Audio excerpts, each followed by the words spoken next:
So it's a sunny Saturday morning in California, and I've been thinking this morning about the R word.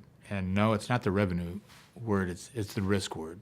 So I want to take a few minutes and kind of play with some thoughts and ideas that all emanate around institutional investing. And at the moment in real estate, it's the golden mile. When you look at real estate against all the other asset classes and the confusion and transparency that's going on in the world, it's probably one of the best investable times for real estate as a capital preservation tool that provides a few things: yield in place, capital preservation, most of the time contractual increases in income and yield over time, the ability to be leveraged, and a hedge against inflation for the inevitable fact of what's going to happen from this avalanche of printed money that's in front of us. So I start with the premise learned over 30 years that there are two main themes in real estate investing that cycle over time.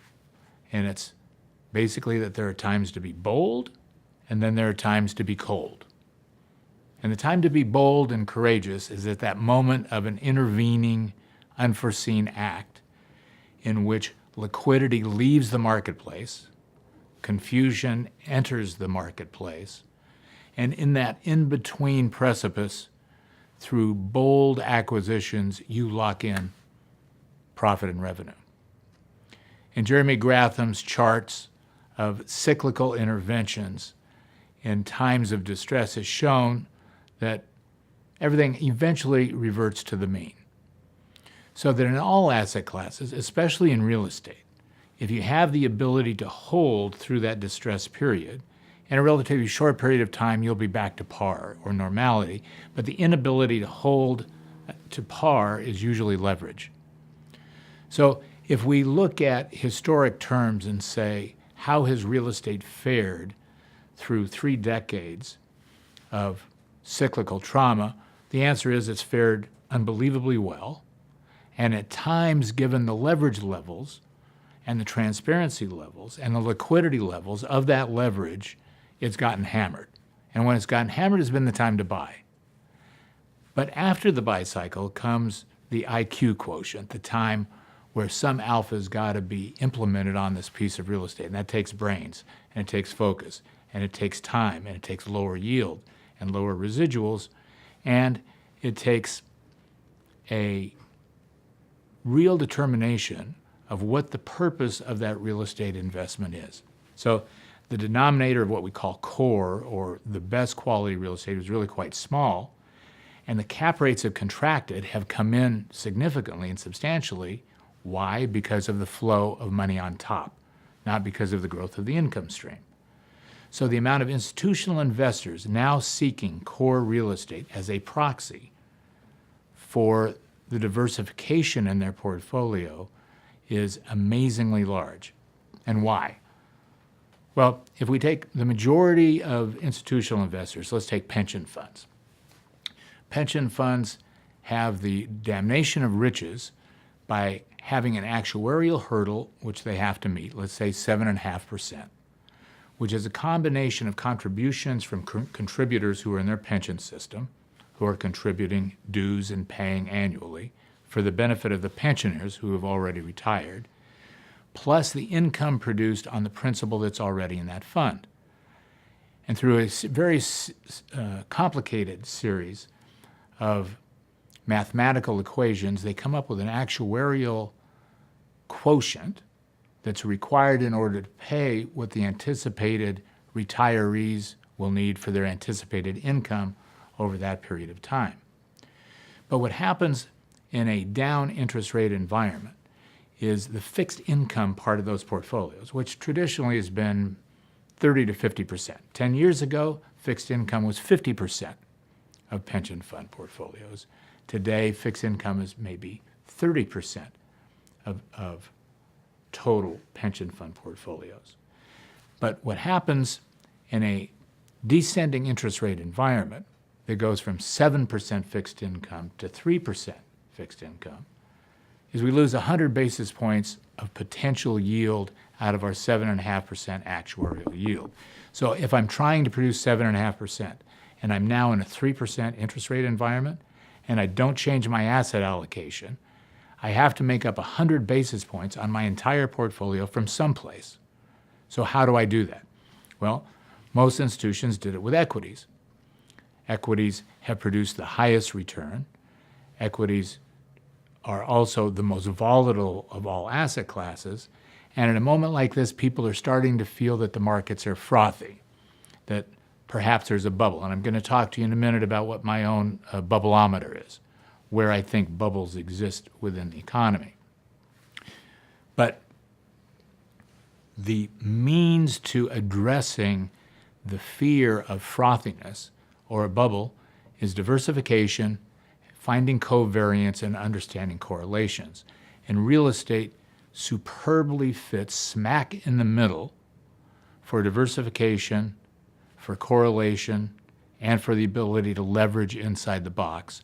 And now is the time that institutions are running to reallocate to real estate in order to make up for the current yield on fixed income, because real estate actually is a proxy. Various kinds of real estate are a proxy for fixed income. It has a coupon and it's indexed to inflation.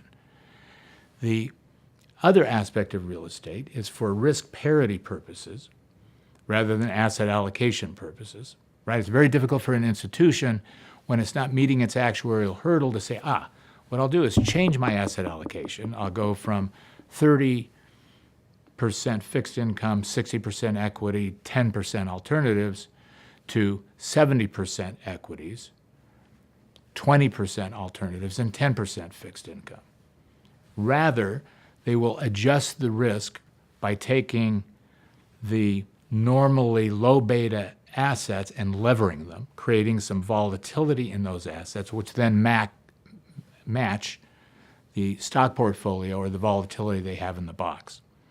So real estate is easy to move up or down that leverage gauge inside of their own box. So at a time like this, real estate capital preservation, yield in place, residual growth, because most people think we're somewhere along the bottom of what the income potential has been in real estate. Why? Because corporate balance sheets are mostly healed. Corporations have cash. The NOI of most operating real estate platforms has not increased substantially. So the anticipation is it will on the roll of leases on stabilized income platforms. And for an institution, it creates that correlation that in the event something happened to the equities market, they have an adjustment that will be safe, that will be additive to fixed income, and that has a diversification in place. So all institutions are trying to solve the Rubik's Cube between yield, current income, diversification, covariance, correlation, leverage, and a mix of asset classes. And as we all know, it's quite complex. And it moves in pace with a very fluid and knowledgeable world. Now, we talked about bubbles. And I've indicated that real estate, in my opinion, is not a bubble. And I'm going to give you an array of all of the asset classes. You can look over here on the board and see them and get my opinion of where we are on a scale of 1 to 10, how most of the asset classes that are investable rate today. Very difficult to make your investment portfolio based on where you think the market is today, because by the time that you vote with your feet, that market may have moved, which is why asset allocations mostly stay in line with what they are. Core investments have produced historically high returns in the last couple years, and as a result, cap rates now are at historic lows, which is a warning sign to us to turn from core acquisitions to opportunistic and value-added strategies while we see a growing and stable economy in front of us. Development returns in a geographically defined arena with a well-thought product are probably at their historic highs. There's very little development capital available, very little construction capital available, and as a result, returns in that arena are approaching 20 to 25% on a nominally levered basis. So at a time where everybody's been searching for stabilized yield and competing in cap rate contraction to get that yield, the way to get there is less current income, more residual income for the long term by creating that core product ourselves, and that's what we intend to do. So in summary, what are our best ideas for 2014? In order to answer that question, we should look at where we've been in 2013. And the answer is that a cadre of investors have wandered into the world of real estate as an asset class in search of yield, income, diversification, covariance, and a hedge to future inflation. And we need to remember that at the moment, real estate is as much a defensive investment as it is an offensive investment. So as we discussed earlier, core investment has been the flavor of the day, and core investing had the great attributes of yield, income, and the scent of future growth in income streams.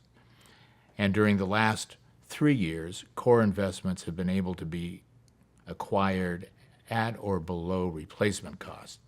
So one of the opportunities that we see for 2014 is to manufacture core, basically through development, leasing, and repositioning, to take assets that are core-like but not quite incubated or stabilized, and stabilized or incubate them. And through that development and leasing mechanism, end up manufacturing our own core portfolio that has those characteristics. Secondly, one of the big opportunities that continues to exist in America is debt, and mezzanine debt or stretched senior debt is still a very viable investment theme.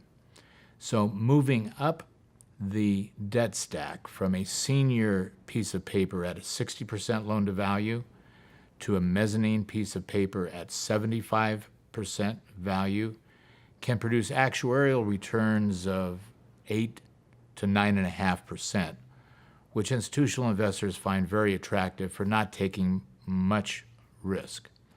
That debt also, in today's environment, along the core plus highway, can be leveraged, and when leverage becomes even more attractive than equity returns are today. If we look at real estate securities, the real estate REIT market is still really at its infancy. The entire REIT industry has about $1 trillion of value. That total value is about 3 of the top S&P companies taken together. So what drives the REIT market is not so much underlying performance of the assets as much as it is capital flows entering and exit the REIT market.